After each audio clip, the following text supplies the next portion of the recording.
Le Ministru ma kienx ħaqek hekk.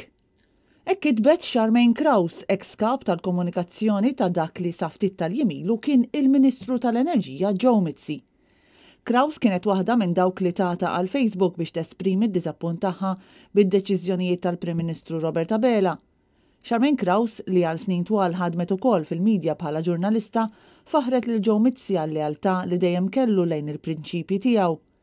Iżda Kraus ma kienx weħeda li wriet id-diżappunt tagħha hekk kif fuq Facebook tfaċċaw aktar kummenti minn kostitwenti ta' Joe Mizzi li kienu rrabjati għan nuqqas ta' kontinwità u kif mexa Abela ma' wieħed minn dawk li baqa' jdejh notfa.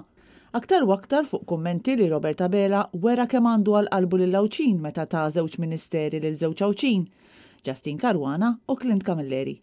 Kumment li kompla saħħan lil ħafna mit-tieni distrett li qalu li bl-istess argument huma ġew għal kollox minsija.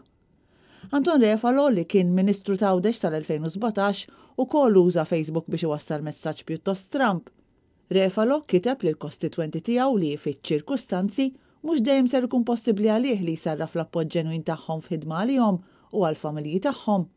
Mhux ċar jekk l-eks Ministru hux qed jirreferi għal fatt li ma reġax ingħata l-Ministeru l-antik tiegħu u allura mhux se jkun jista' jaqdi lil Awċin kif jixtieq.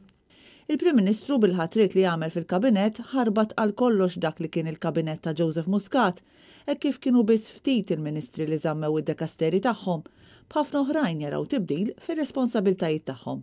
U bnies bħal Joe Mizzi, Anthony Agius De Celis u Chris Cardona jispiċċaw b'idejhom vojta.